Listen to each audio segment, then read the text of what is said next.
Okay. Um, okay. So again, thank you so much for making time to speak with me. And Absolutely.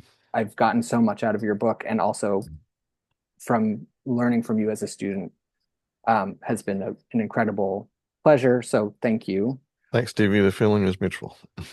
And this is your book, Yes. Towards an Integrated Analytical Psychology, which I've like, it feels like such a gift to me as a student to have this book now to kind of take with me as I move on as a former graduate student.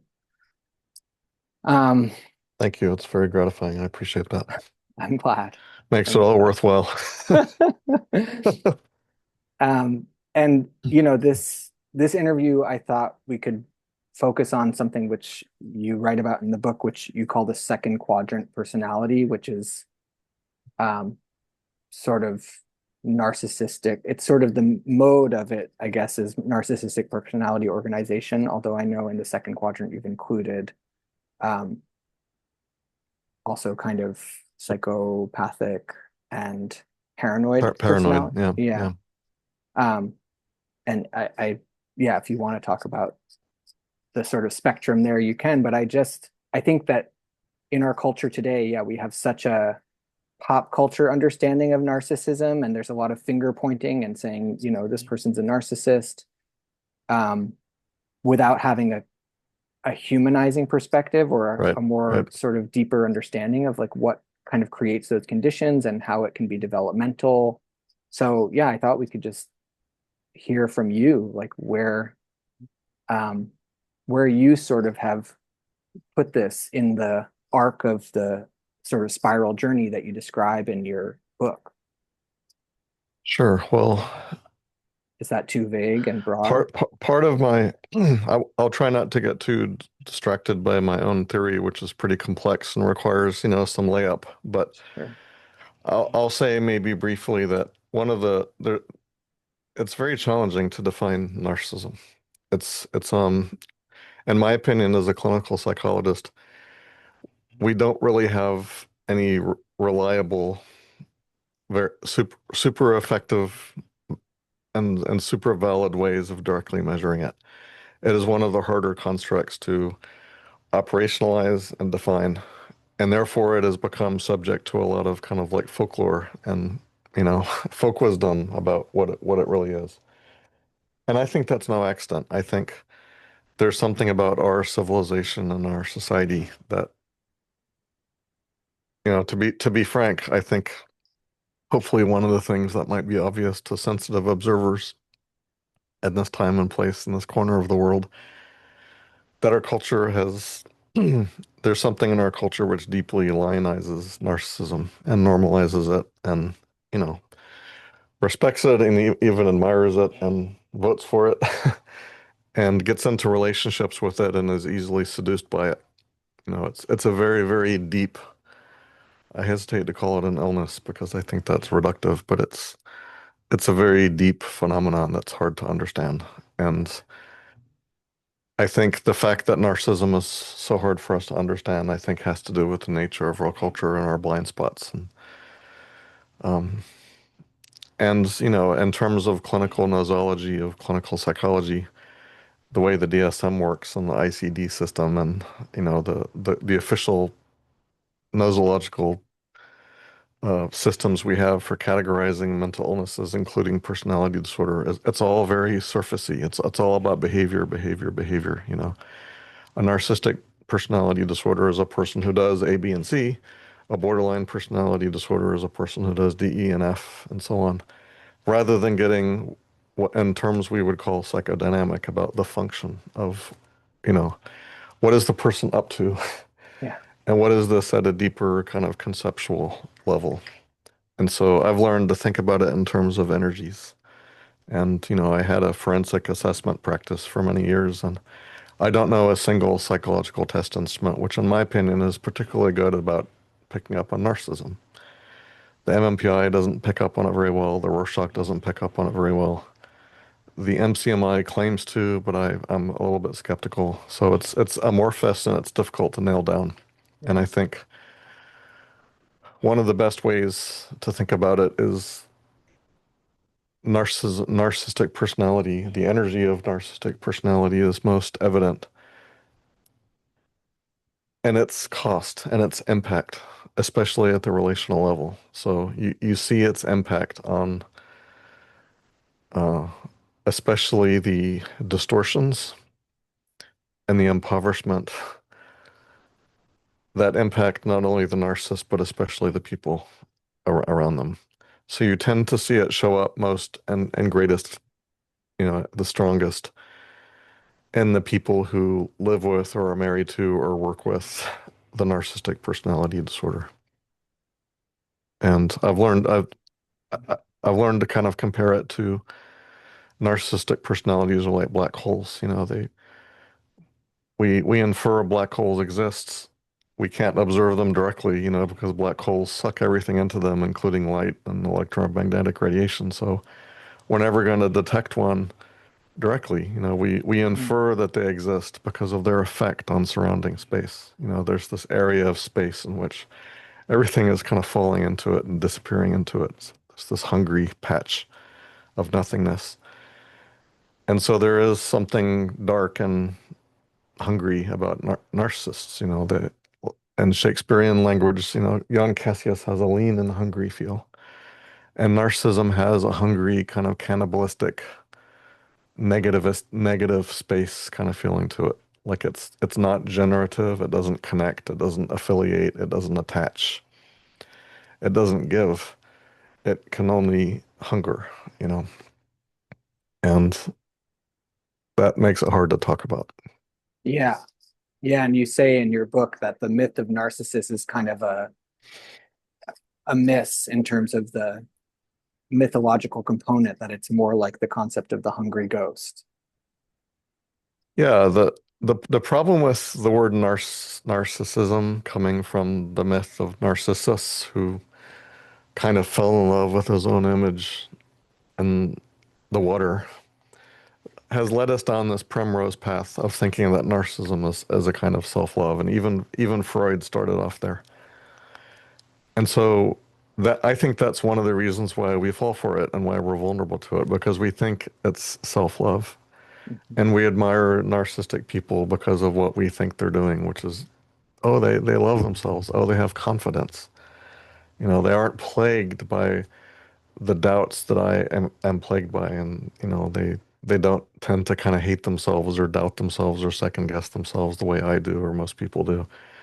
How refreshing it must be to just be drunk on power and confidence and to have no doubts and that's true of personality disorders, by the way, in general. There's something very elemental about them, and it's therefore very seductive, like you're in the presence of a god or a goddess, and they're not full of doubt like you, they're not complex like you, they're not, my experience of being a human being in the world is,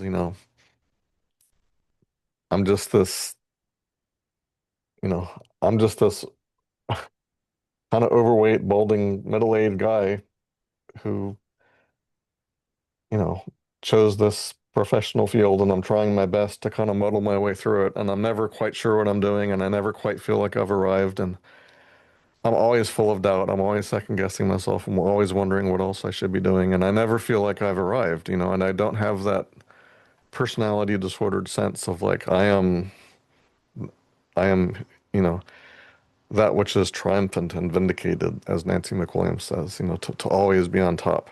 And so the narcissistic feeling is like of standing victorious on top of the bleeding and broken bodies of your enemies and your competitors, and how exhilarating and thrilling that must feel. And to your point, this myth of Narcissus has seduced us into thinking that that's what it is.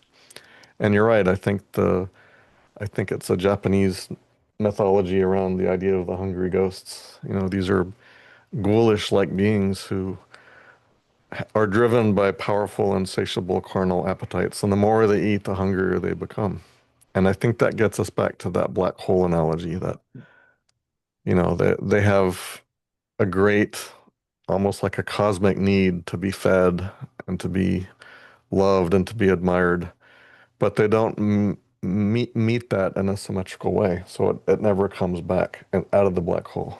It's just a negative space. And so we are most likely to see it, unfortunately, in ourselves and in, and in our reactions to others.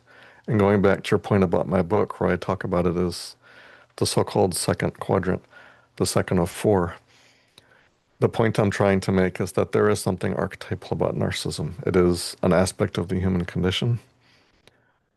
It is all too human and all too ubiquitous and all too endemic and native to our beings to be entirely pathologized.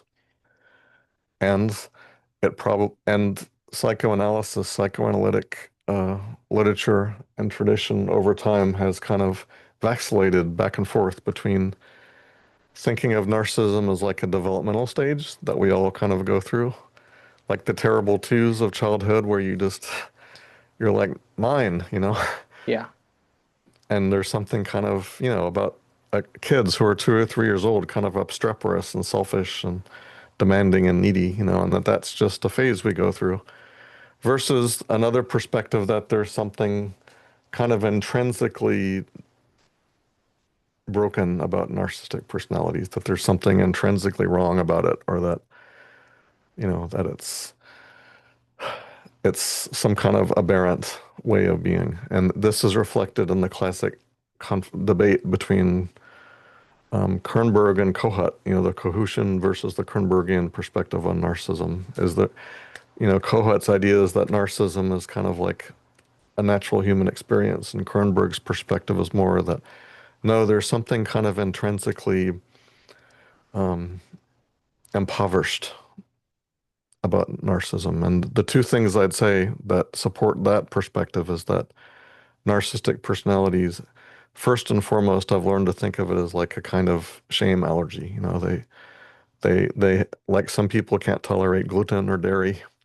They can't tolerate shame. Their system can't process it. And so shame is experienced as a disintegrative affect, like it'll just evaporate them or pop them. And the other major characteristic is, as Nancy McWilliams says, their stunted capacity to love. This inability to reciprocate in a symmetrical way their needs with the needs of others. And so hmm, those two things, the um, difficulty tolerating shame and the relative impoverishment of not being able to reciprocate, because in long-term intimate relationships, especially and certainly in love, we have to be vulnerable to the person we love. Love is a way of deeply encountering another person and being changed by them. You don't just get to hang on to who you are. You have to, it's almost like you dissolve into your loved one and they dissolve into you. And the two of you emerge into a third. And we call that the intersubjective third, right? But there's something in the energy of narcissism which resists the dissolving. And so my model is an attempt to kind of reconcile those two perspectives because on one hand, it is a developmental stage in the sense that we all do the second quadrant out of four suggests that we're at kind of the first half of psychological development that has more to do with childhood and the early phases of life, like establishing a footprint in the world and becoming someone. And you have to kind of know who you are and have a sense of selfhood that you've kind of learned to defend and to build walls around it before you can then fall in love head over heels with another person and let all of that go and just surrender your selfhood in the name of love. You first have to have that construction of the self, and that's what the narcissist is up to archetypally. But on the other hand, also, in the case of people that would qualify as a narcissistic personality disorder, at least, that again, if this kind of neediness and this kind of nihilistic hungry ghost kind of quality extends into adulthood to the point that it impoverishes relationships and prevents love from occurring, then it it it it is no longer on the main sequence of human experience. It is what we might call a personality disorder. And therefore it's not, and at one level it is a natural aspect of human experience, but in another way, if it rises to the level of personality disorder, requires a lot of work to address, and until it's addressed, we'll continue to have all kinds of calamitous, destructive impacts, especially on relationships. Yeah. Yeah, it seems like it's something you don't, it's a something to move through. And if you move through it successfully, you can be on the other side of it and recognize that, yes, I have this quality inside me and we all do, but it's something you don't want to get stuck in. Yes. It's Um, something to be tempered with yes. humility. I don't enjoy shame either. I'm sure you don't. None of us No. like it. But I've learned to tolerate its presence and to almost have kind of a gentle acceptance of it. And I don't feel like it's going to pop me like a soap bubble when I experience it. I feel like it's just like, for one thing, I can talk about it. I can acknowledge it. I can talk about it in psychotherapy. I'm aware of its effects, its corrosive effects on my own heart. I don't have to deny that it exists. And I don't have to contort myself or you into a pretzel in order to avoid feeling it. And that's the difference. Yeah. And that, I mean, talk about a big achievement is just acknowledging that we have shame. That's a huge achievement, I would say, psychologically. Um, and yeah, God bless us if we get there. Exactly. Yeah. Well, Um, that's the task of life, I would argue. yes. I was just I just started reading an Adam Phillips book, Missing Out, and the sentence jumped out at me in this context in terms of developmental growth. He says, in this sense, growing up is always an undoing of what needed to be done. First, ideally, we are made to feel special. Mhm. Then we're expected to enjoy a world in which we are not. And so I would say, yeah, it seems like the second quadrant or narcissistic personality is this not narcissistic personality because it's a feeling special, but it's a need to feel special over and over again without any Yeah. um, Yeah. gaining any pleasure maybe from that. Well, I don't know. I don't know. Yeah. I'll let you kind of reflect on that. Well, I think you're right. And that quote, I agree. I like that quote. It's almost like life calls for us to be both special and ordinary. And in one sense, we are special and we are, you know, made of star stuff and we are unique spiritual beings of some majesty and power. And like I said, at another level, I'm just another guy, just another fool Yeah. trying to nose my way through life like an idiot. And we have to be both special and ordinary. And I have noticed that there's almost a character patterning in that. It almost comes down to what we call personality, like which of those is harder for you. And I've noticed in psychotherapy, some people have more trouble with being ordinary and some people have more trouble with being special. People that are more depressively organized tend to have trouble with being special. And they tend to by default see themselves. Again, this shows you the different relationship to shame. Shame has become so egocentric with the depressive personality that the idea that you're you know, just another, uh, broken, imperfect, suffering person who doesn't know what the hell they're doing has become so comfortable for you that the idea that you could have expertise or that you could have power or that you could be desirable in a special kind of way almost becomes the hard part of it.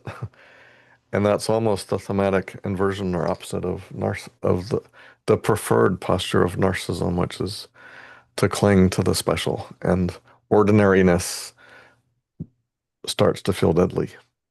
Yeah. And so in psychotherapy, clearly as we might guess, oftentimes the work involves finding safe ways to be ordinary. And in many cases, I think the most powerful tool of the psychotherapist is to model, as I've tried to do. If the alert viewer might notice, I've tried to model that in our conversation. I've told you what's hard for me. I've admitted to my um, how easy it is for me to fall into the trap of being seduced by my own ordinariness, which tends to blind me to ways in which I'm not ordinary. And that causes me problems, you know. And for the therapist to demonstrate how they're able to hold their own shame lightly, to show their own capacity to be ordinary, to be just a regular person clinging to the face of the earth like everyone else and doing the best we can. That's often, you know, the therapist's highest aim and highest goal in psychotherapy is to demonstrate how that can look and how that can be tolerated and survived. You know, just the idea of being ordinary and making mistakes. The therapist might cheerfully admit mistakes, for example, or to acknowledge their own humanity. The way I've learned to think about it, like when I work with a narcissistic personality, I have to remind myself that my self-esteem is not in the room. You know, my self-esteem is safe. My self-esteem is in a lockbox 3,000 miles from here, under a mountain in a vault. And I don't mean to say that it's inaccessible, but it's just nothing that happens in this room and in this session is going to impair my self-esteem because my self-esteem is flexibly and lightly held, and it doesn't depend on being special all the time, and it doesn't depend on winning all the time. My self-esteem includes the possibility of just being ordinary and being broken and being limited. And often the most powerful thing you can do in therapy, that's important, an important safety tip. We're talking about having a therapeutic relationship with a narcissist, um, is to model that.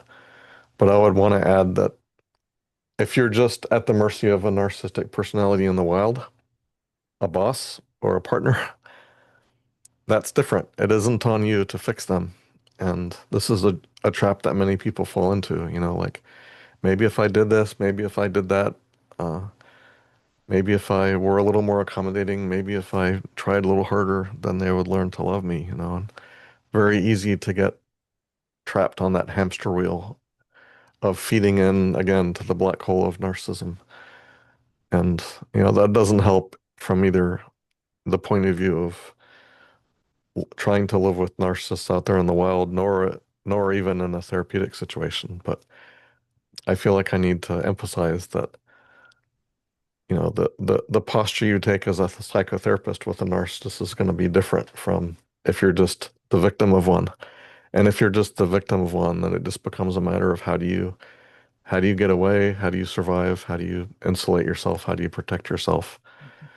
And it is not on you to fix it because many, many people have been lost on throwing themselves into that bottomless pit. Yeah. Well, that's probably a good place to end. I know you On that have cheerful note, limited time, but it's a good words of advice. So yeah, thank you for your time and your wisdom, and I'll try not to make you feel too special. well, thanks. And maybe on that note, I'll I'll I'll end just with there's a quote I really like by Ernest Becker. In Revolution in Psychiatry, he writes, "A working level of narcissism is inseparable from self-esteem or from a basic sense of self-worth. It is all too absorbing and relentless to be an aberration. It expresses the heart of the creature, the desire to stand out, to be the one in creation. And if everyone honestly admitted their urge to be a hero, it would be a devastating release of truth." Yeah, it's beautifully said. Yeah, thanks, Ernest Becker. And thank Thanks. you, Stevie, for this useful conversation. Yeah, thank you so much for your willingness and generosity, and I'll continue to seek out your support and guidance, Okay. and All I'm right. grateful to have the book. So thank Yeah, you. thank you. Thanks a lot. Okay, take care. Bye-bye.